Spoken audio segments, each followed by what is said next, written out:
E vamos falar de neoliberalismo. Meu Deus, rainha, eu aprendi na faculdade, naqueles terroristas de esquerda que ficam, pelo amor de Deus, vamos libertar o coração, tá? Não existem a figura da ideia dos esquerdistas comedores de fígado, nem da ideia de todos aqueles de direita são necessariamente criadores desesperados com a volta do nazismo. Calma. Muita gente, na verdade, o que não tem é instrução. O que falta para muita gente é conhecer um pouco melhor as linhas. Para que você saiba se posicionar, para você dizer assim, não, eu acredito, eu concordo com aquilo mesmo.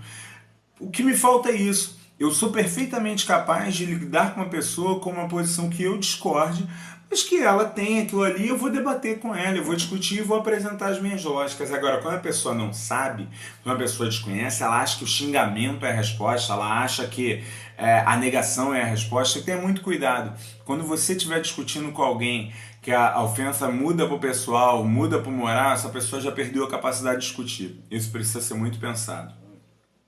Mas vamos entender. Quando Friedman justamente ele vai aparecer e ele vai propor, ele começa a trabalhar algumas ideias do Mises de maneira um pouco mais claras. E uma das que ele coloca, eu acho particularmente interessante para a gente entender o princípio neoliberal que vai ser, por exemplo, instituído na América Latina do Pinochet, que vai ser instituído em uma série de outros espaços dentro daquela disputa, já depois do auge da ditadura, tendo que manter lá, conter as ameaças comunistas, mas já criando a ideia de um novo modelo. Muito se fala em Chicago Boys, por conta das ideias que são trazidas, que são levadas. Na prática, a proposta é a seguinte: tudo aquilo que pode ser vendido, os governos não devem se meter. O governo deve se meter, o governo pode entrar naquilo que de alguma forma pode ser necessário e não é comercialmente vendido. Ponto. Então, por exemplo, se eu tenho pessoas dispostas a pagar por uma educação, que paguem. Se eu tenho pessoas dispostas a pagar pela saúde, que paguem. Porque aí eu vou conseguir que os profissionais dessa área sejam mediados e focados dentro do valor de mercado. Ah, mas isso aí você impede ou não garante que você tenha um amplo acesso universal? Na proposta, por exemplo, que eles levantam bom, se eu continuar restringindo e dando isso, a pessoa não vai criar estofo, não vai criar arcabouço para poder justamente estar desenvolvendo, ganhando, colocando. A partir do momento que aquilo está estabelecido, em que você recolhe menos impostos, em que você tem um Estado menor, a ação do Estado passa a ser gerenciar, então ele não precisa de um grande Estado, mas sim um Estado ele se torna cada vez menor, o Estado mínimo, então você paga menos para o Estado, você dá menos condições para que o Estado roube, para que o Estado desvie, para que o Estado faça, e você transfere essa responsabilidade para a iniciativa privada. A iniciativa privada vai então vender e negociar tudo aquilo que for possível e necessário para ela vender e negociar. Então, se você quer uma educação de qualidade, pague. O Estado tem que garantir, por favor, proposta do Friedman, o Estado tem que garantir educação mínima, instrucional, básica. Se você quer mais do que isso, crie condições e pague. Vai pagar por uma universidade, vai pagar por um ensino técnico, vai pagar. O problema é seu. Se você quer ter um sistema de saúde equilibrado e eficiente, pague, que você vai ter direito ao que tiver de melhor. Se você não tiver, incompetência sua, incapacidade sua, e você não pode alcançar.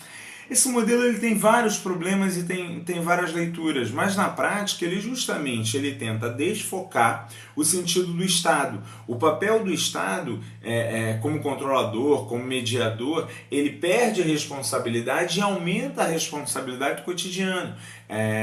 Por que eu tenho que ter um sistema de previdência dentro dessa proposta? Não preciso ter um sistema de previdência. Se eu viver a minha vida inteira e não tenho condições de quando eu envelhecer me manter, morre. O problema é seu, o problema é individual. Você tira a ideia dessa responsabilidade coletiva e você leva para proposições características mais individuais.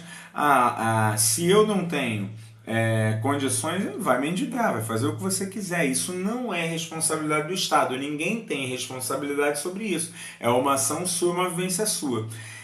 Essa proposta neoliberal, ela vai enfatizar, ela vai trabalhar no enfraquecimento, por exemplo, de instituições públicas, de espaços onde são notórios, como por exemplo no Brasil as universidades, parte do ensino, em especial a nossa saúde.